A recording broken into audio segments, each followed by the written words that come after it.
with us. So tonight we're having another conversation centered on pushing for electoral integrity in Nigeria, and there seems to be an ongoing debate about a single universal definition of electoral integrity. But if to go by the definition given by Kofi Annan Foundation 2012, it's an election that is professional, impartial, and transparent in its preparation and administration throughout the electoral cycle. And November 11 is here for us to see or realize if we're almost there as a country. So joining me tonight for this conversation is CEO of TAF Africa. He's also a policy development and advocacy expert, Jake Epelle. Dr. Jake, thank you so much for joining us tonight.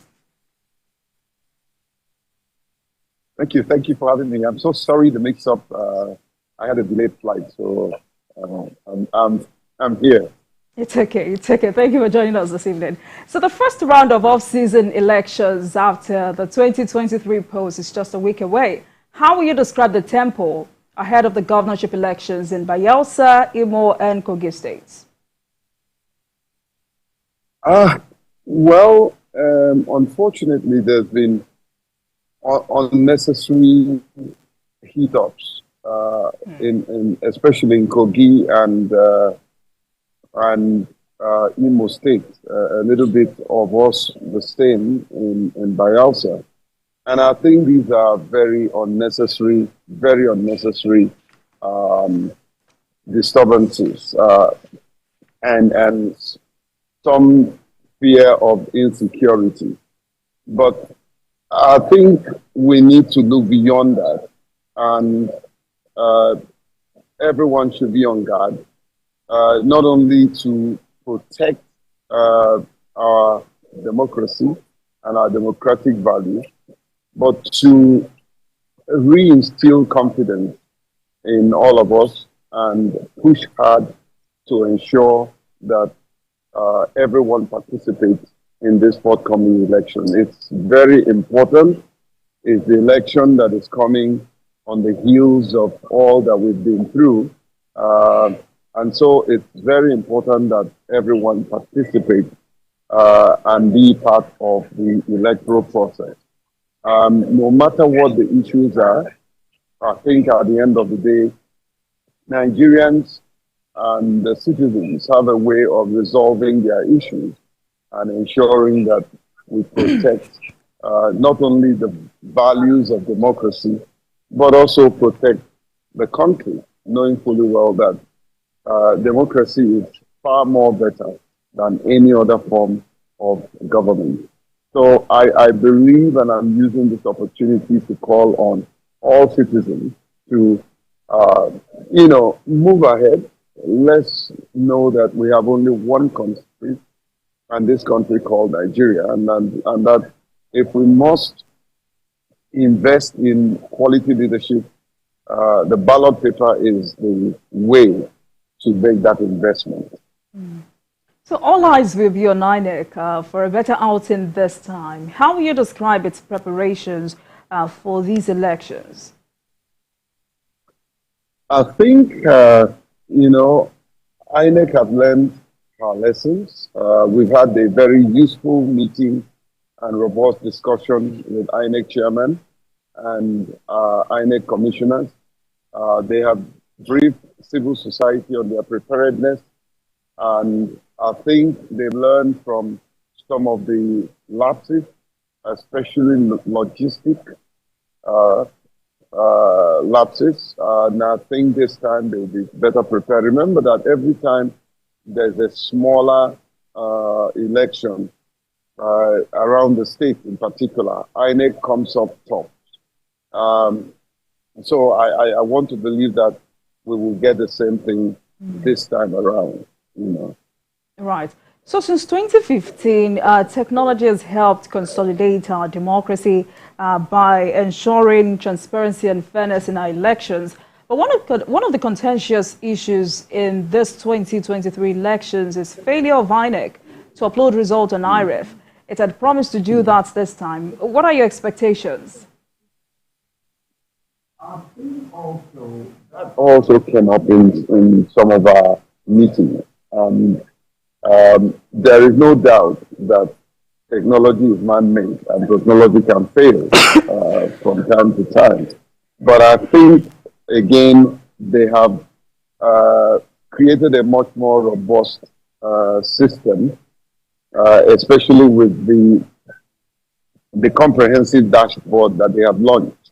You know, there's no. I am strongly convinced that they will do a better job than what we've had in the past. And I know that a lot of Nigerians would say that, well, we have come again, that we made INEC look so good, and at the end of the day, they didn't meet their expectations. Well, they are human errors, you know, and sometimes people mean well, even though they act the other way or the opposite. But I believe that they have learned their lesson. And that's why I am a firm believer, and I've always been at the forefront in the clarion call for electoral reforms. There's a need to look at some of the existing laws and see where those laws can be repealed and replaced with better set of laws and clauses, knowing fully well that there are some of them that actually needs to be repealed and replaced with better clauses and provision, knowing what we have seen in the course of this past election. So there's a need to look at some of the laws. Some of them are looking more like a draconian clauses, and with, so to speak, according to politicians, lacunas. We need to get rid of those things and have electoral clauses and that will deliver on the dividends of democracy. All right, Dr. Epelle, but with this latest ruling by the court that IREF cannot be substituted for polling units, how should the electorate and candidates manage their expectations with this? Again, there is no perfect system, even though we all work hard to achieve a near perfection. I think the framers of the laws around IREF and those who established it, we were part of the process, you know. There's a need to properly interrogate the system to ensure that it meets with the current reality. There's a need to know what is workable and what is not workable, and what is realizable and what we can be adapted to fit in our own. I've always called for adaptive technology, and that's technology that is adaptive to our culture, our environment, our system, and our people, you know. So whatever fancy technology or any technological breakthrough that we're pursuing, that technological breakthrough should be adaptive to our environment, our culture, our people, and its workability.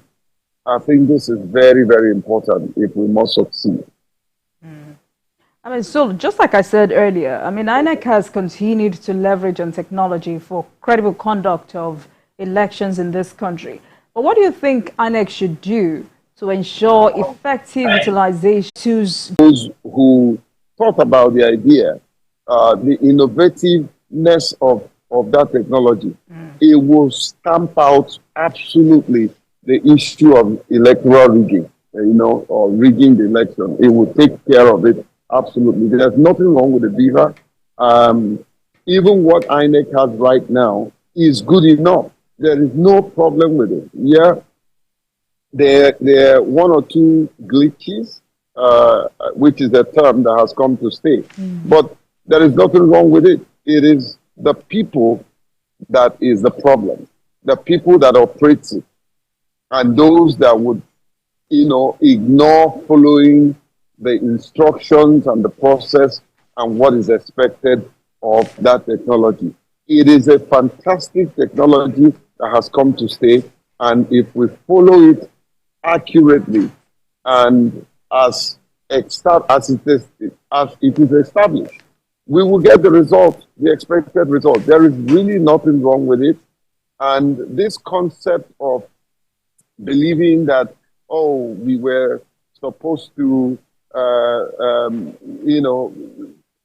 maybe not upload results and all that, that's not accurate, So let me not go beyond your question. The truth is, the BVAS are effective, is efficient, and can deliver on accurate and credible electoral results.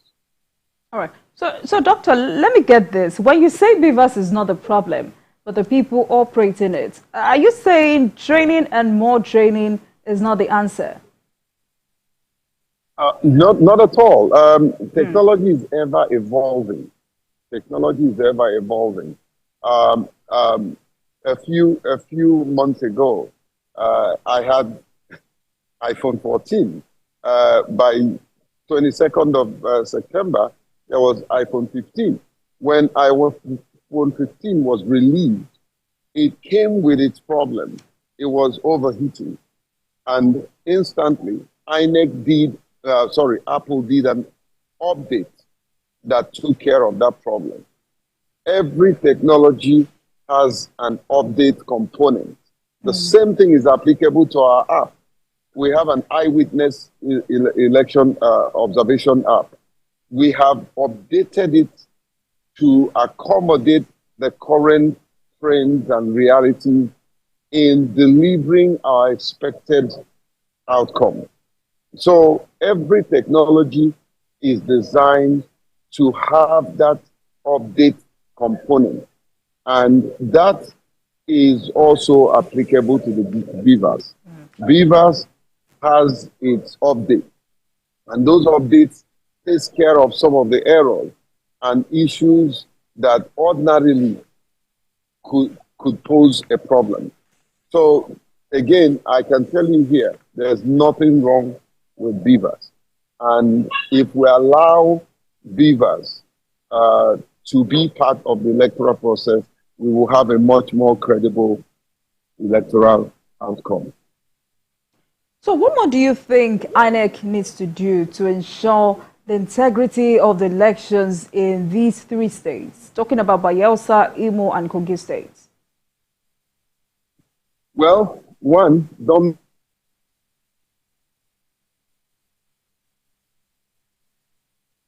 Epelle. They should not meddle with the process, Yes, I'm here. They should not meddle with the process. That's one. Number two, be there on time, because part of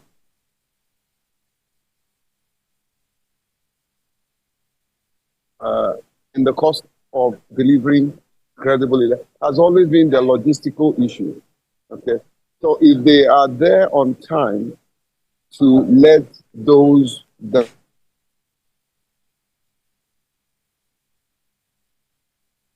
process, we will have a seamless process that will give us the expected result. So logistics needs to be taken care of. Communication issues needs to be taken care of. Making sure that they deliver the electoral resources, what is needed, on time is absolutely necessary.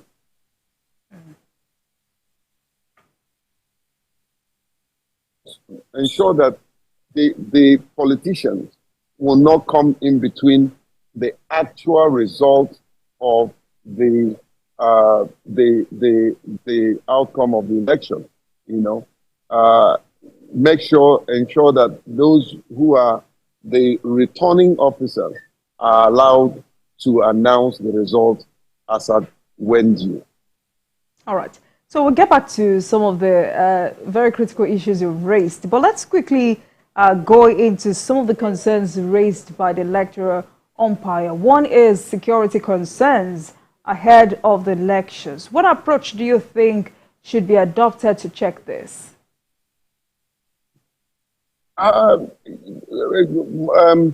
Please come back with that question again. I want us to talk about some of the concerns that have been raised by INEC, one of which is security concerns ahead of this election. What approach do you think should be adopted to check this? Well, the issue of security is saddled with security agents.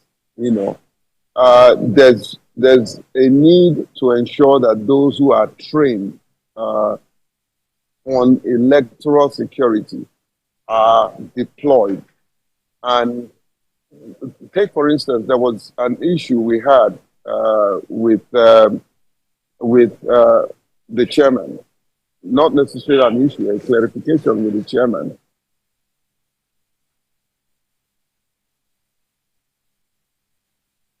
Was chairman to ensure, for instance, we were told that oftentimes in the morning of the actual election day,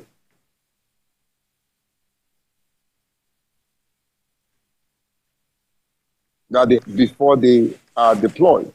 And we have taken time to explain to them, we have taken time to explain to them that that should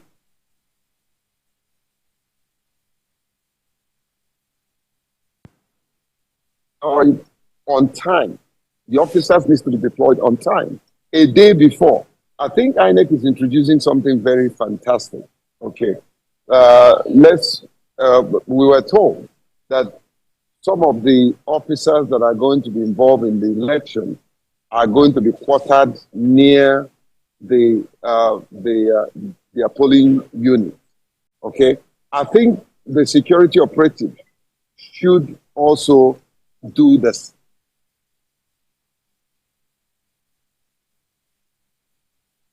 That they can easily move to their location and ensure that they are there on time to protect the people. Because oftentimes the problem is when INEC officials